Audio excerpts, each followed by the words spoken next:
patriotism, faith, national unity, education, fiscal responsibility, civility, the values that define America. Fascinating stories and talks from America-loving patriots dedicated to preserving freedom, opportunity, and justice. Welcome to the Friends and Fellow Citizens podcast.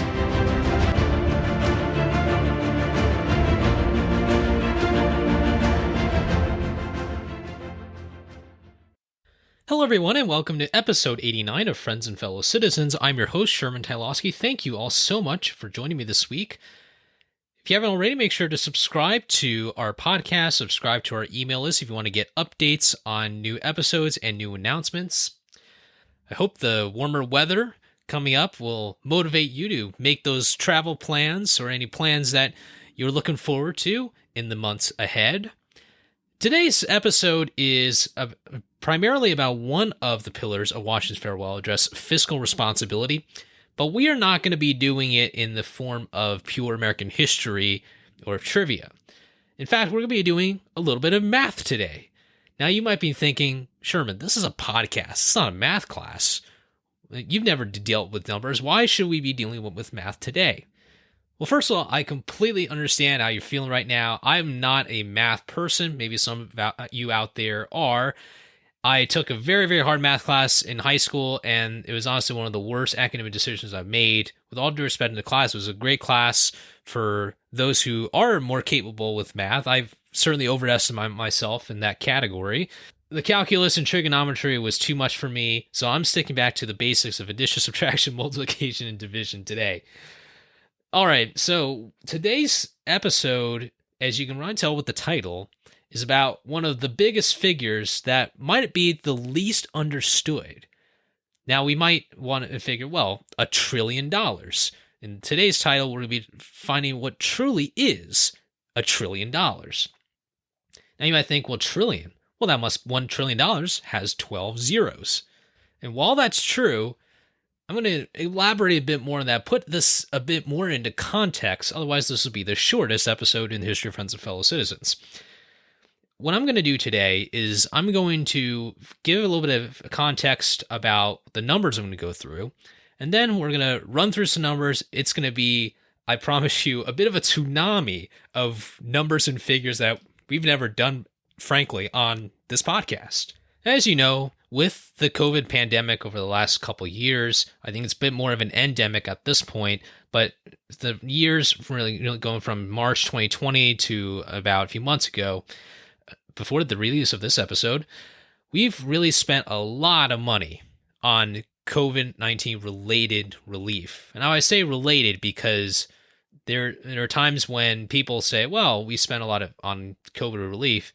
Well, I've been in the midst of that when it comes to looking at what is in some of these packages, and the amount of non-COVID related stuff is pretty astounding. And this can't really be explained in words. I think this has to be explained in some kind of numeric format. That's what I'm going to try to achieve today. With the amount of COVID relief, it's really hard, believe it or not, to really get down to how much money has been spent during the pandemic. And I can just label a few notable packages here. The first one is on March 6, 2020. That package was for about $8.3 billion. Obviously, that did not stop there. Otherwise, we'd be the most fiscally responsible country in the world at this point. So, how much bigger did we expand our COVID relief? Well, I'll put it this way. I'll explain what I did not include in this figure. I did not include the student loan moratorium, including the cost to, I guess, run it, because you know that the government is going to want some money to run any kind of program or do anything. The eviction moratorium, including the economic costs, the cost of landlords and whatnot, and PPP loans. So these are just among some of the things that I'm not including in the figures I'm dealing with today. But I was able to add up some kind of ballpark figure, and it ranges about $5.637 trillion. For the sake of simplicity, I'm going to round it up to 6.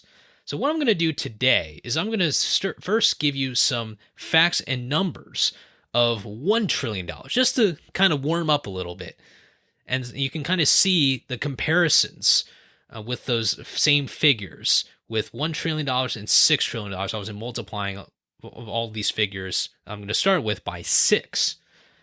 Let's look at $1 trillion. The first category or metric, if you like, is I was looking at the stack of bills. And just as a precursor here, number one is I'm only using $100 bills, the largest, most commonly used currency, for the sake of simplicity, because as you know, we're dealing with very, very big numbers.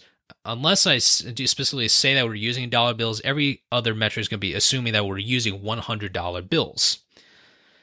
So let's imagine that you took $1 trillion in $100 bills, and you decided that you wanted to stack them all up. Let's use some of the tallest buildings in the world and see how we can compare a stack of $1 trillion to tall buildings. The first metric I'm going to be using is the One World Trade Center in New York City, which is 1,776 feet tall. It is one of the tallest buildings in the world.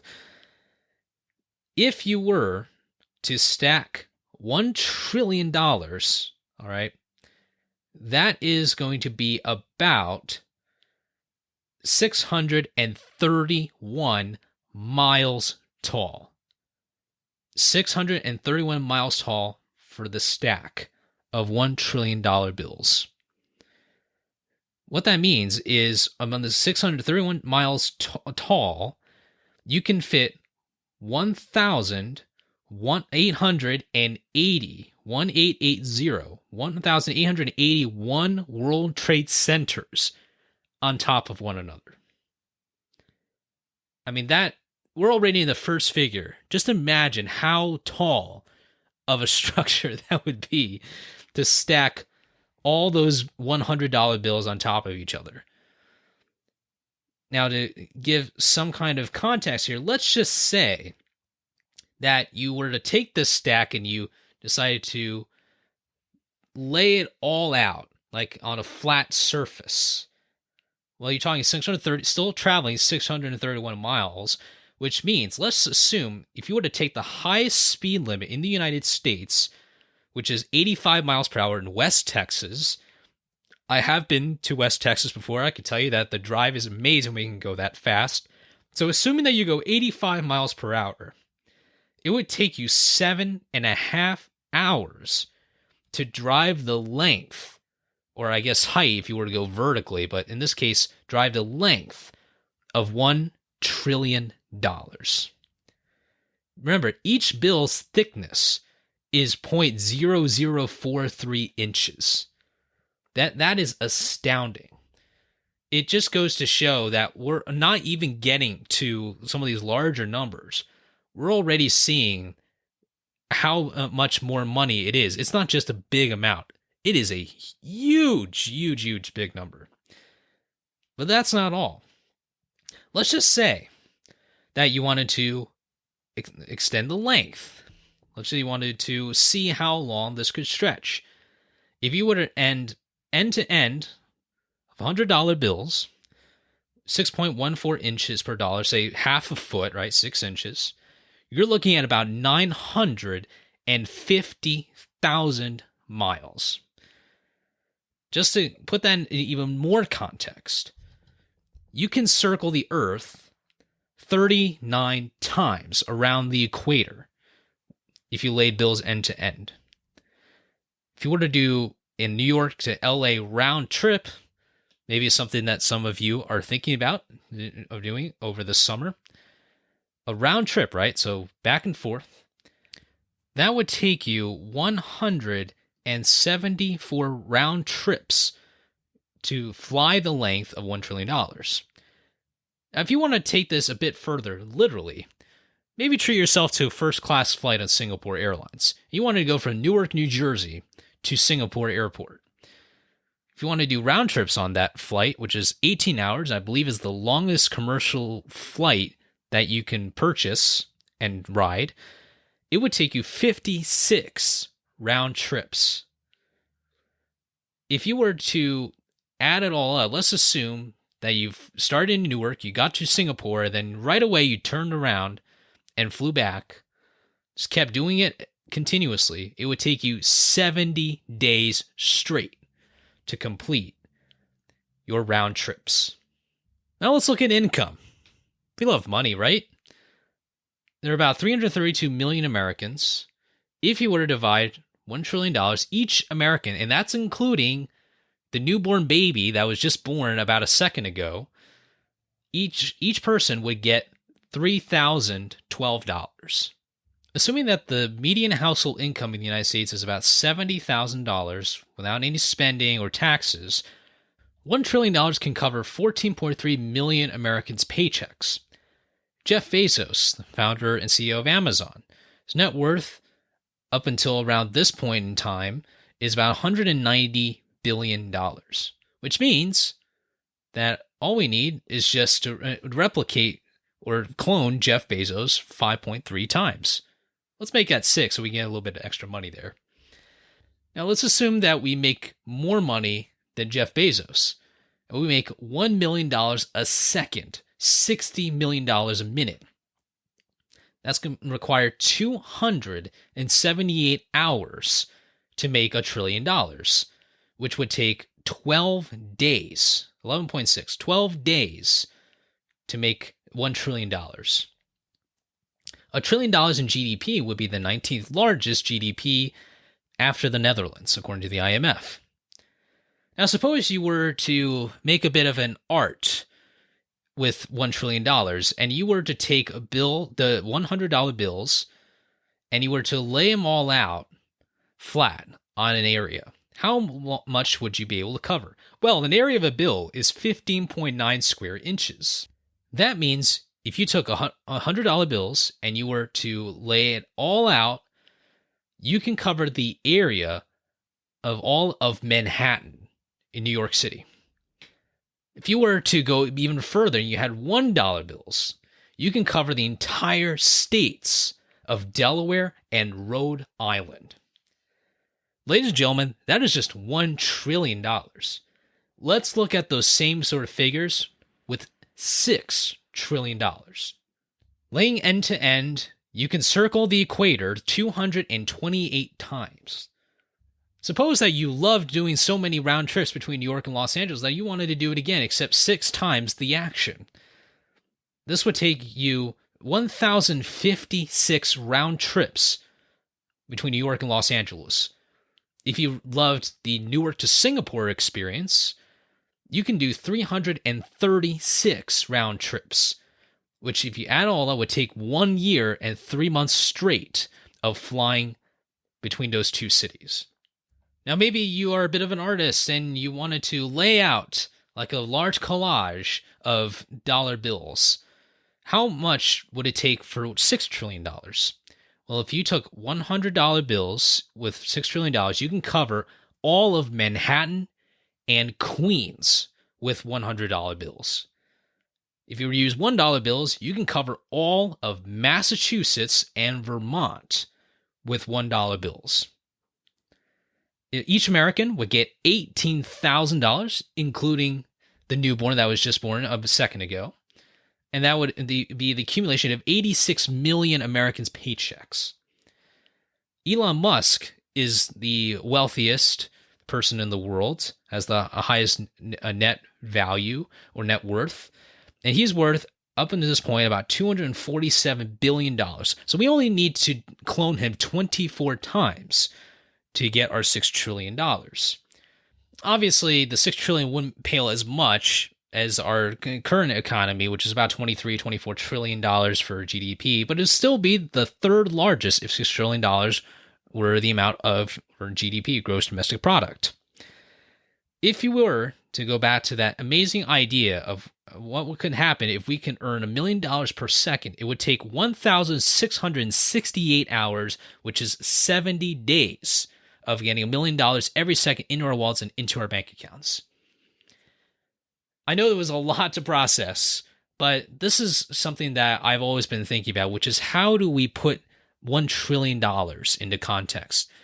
Over the past couple of years, and really, it shouldn't just be over the last couple of years, it's actually over the last few decades, I believe we've really veered off from fiscal responsibility. Too often, I hear people just saying, just tell the Bureau of Engraving and Printing and the U.S. Mint to make more currency. I know that some people want that idea to be original, but it's not. Clearly, that hasn't worked. We felt that by printing $6 trillion, by sending a bunch of checks over the course of 2 years, that things wouldn't be anything different, that we could potentially shut down an economy and be able to print all that money and not have to deal with the consequences. While it's understandable that at the beginning of the pandemic there was a lot of certainty, I mentioned to you that we were spending just maybe a few billion in the beginning, and then how that has ballooned to $6 trillion. Just goes to show how much we veered off from this course of recognizing what we're spending on. Regardless of what people's party affiliations or their thoughts, when someone tells you that they want to spend 1.9 trillion, and I'm speaking about the package, the spending package that was passed in 2021, I believe it was around March or April. I was a congressional intern at the time. I saw $1.9 trillion get passed in Congress. When someone tells you that they're spending on COVID, but they're only spending 10% on things like vaccines, on PPE, or some other things related to COVID, and then the 90%, they're not interested in telling you what that is, that's going to result in an erosion of trust on the Congress's ability and the federal government's ability to manage the economy. So it should be no surprise that we are in this situation where we are seeing record numbers on inflation. My generation and even millennials, I don't think have ever witnessed anything like this.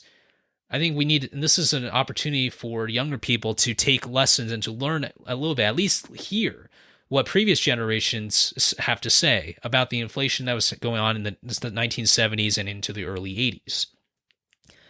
I believe that all these numbers, as much as it's really blown my mind, and it's probably blown yours too, it really reflects a reality that we have not connected between ourselves, our intentions of having strong finances, and the actual numbers that we are just spewing out through our government policies. And there's really 3 big points I want to make to wrap up this episode. The first is that the more money we spend and print, the more susceptible we are to fraud. And the reason why is because when you're dealing with a huge amount of money, right? It's kind of like using a freeway as an example. When you have a bunch of cars, right, flowing on or driving on, let's just say the 405 in LA. If you have a manageable number of cars, you can get everyone to still go 60, 70 miles per hour, but still keep the traffic flowing. But when you've got so many vehicles on that road, you're going to be able to have to control the flow. And it's very, very difficult when you've got so many cars coming in all different directions, you've got bottlenecks everywhere, and you're just going to be susceptible to not just that one traffic jam on that freeway, but to traffic jams spewing onto streets maybe. And I think that's the same thing with spending.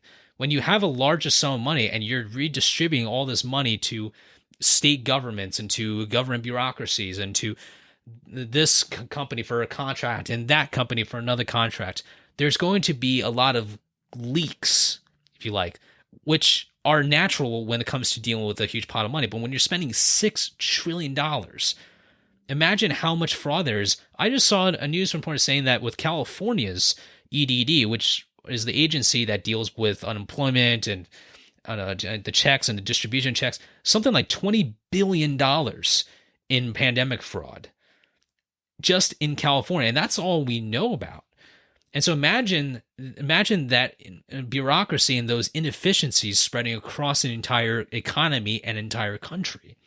That is what we're dealing with here. It's a lot harder on our law enforcement agencies, who have to understandably do a tough job with tracking fraud and holding people accountable. It's very difficult, especially with the virtual environment that we're in right now. It puts a strain on the ability for oversight. When Congress is one of the last bodies to know about some kind of fraud, which is very, very common, by the way. The House Oversight Committee is the committee, one of the most powerful committees in Congress. There's no way that they're going to be able to have the manpower or the honestly the care to look at every single element. And when you've got already have such a big issue with the distribution of money and checks and whatnot, it's only going to increase the pot of money for fraudsters and thieves to be able to take advantage of. It's very, very sad when I see some of these stories about how people's money is being taken. But we have not done a good job, I think, overall, on understanding that a bigger pot of money, we're going to get a lot more fraud. And that's really, really unfortunate. The second is that when we impose on excessive debt, we're not just imposing on ourselves, we're imposing on future generations. We have to be able to tell our child, say, by the way, I wholeheartedly stand by the amount of money that we printed. I'm not saying that that's the view of everyone. Clearly, like myself included, I don't think we should have been spending that much. That is my opinion.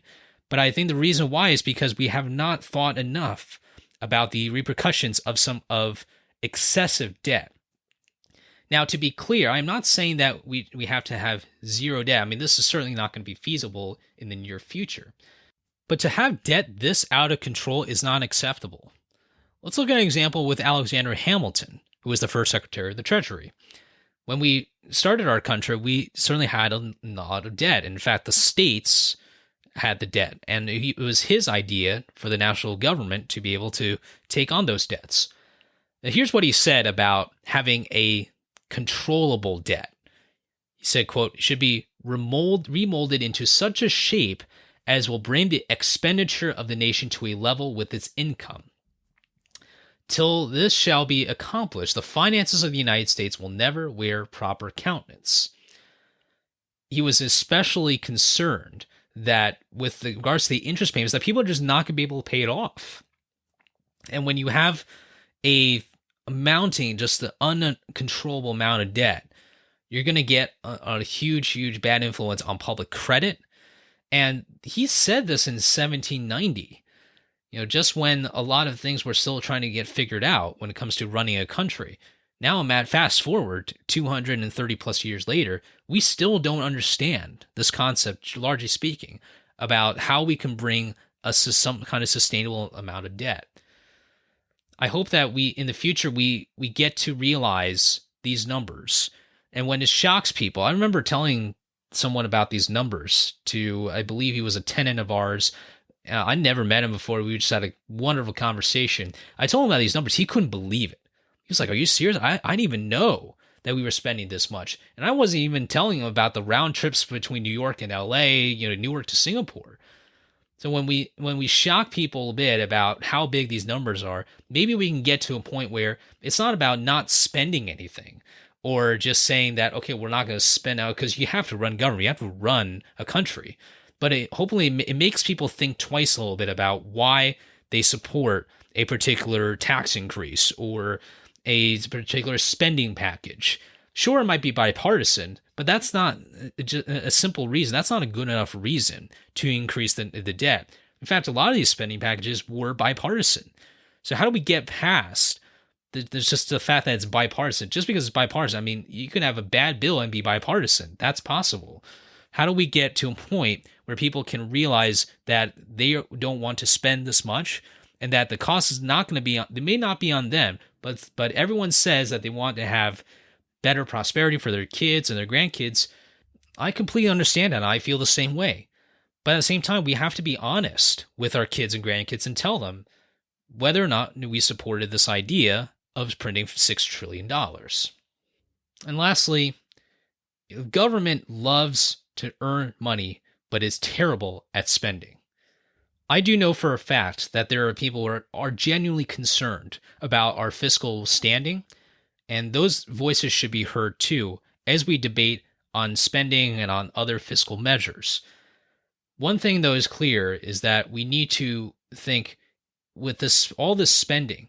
Remember, we are electing these people. We are electing representatives, and maybe we should rethink about how we speak about fiscal issues. This brings all the way back to the purpose of the podcast episodes, which is to start a conversation, not to end it forever. By starting these conversations about how much we are genuinely spending in Washington, D.C., or in our state capital or wherever, we can have a bit more of a realization on why we aren't experiencing inflation. When I see that people can't make ends meet, when I see that people are literally doing the same exact thing, they're having the same exact lifestyle, but are not able to purchase the same items at a grocery store, that should make people wonder what kind of fiscal position we are in and where we want to be in. I hope that this is helpful. Be sure to share this episode with people who are interested in some weird facts. I know it was a bit of again, what I said, tsunami of facts and figures, but that is truly $1 trillion. I wish that I invented the trillion and I wouldn't have to make up all these numbers. But I hope that this was helpful for you in understanding how much $1 trillion is. Hope you had a bit of fun on learning some trivia about this large number. And hopefully that you'll be able to bring these numbers in maybe a future town hall meeting or in a future conversation with someone so that we could have a more robust debate and honest conversation about how, why, and what we are spending on our taxpayer dollars. Thank you so much for listening to this episode. I hope you enjoyed it. Make sure to subscribe, once again, to our show if you haven't already. Have a great rest of your day and rest of your week. And remember, a day in America is always better when we are with our friends and fellow citizens.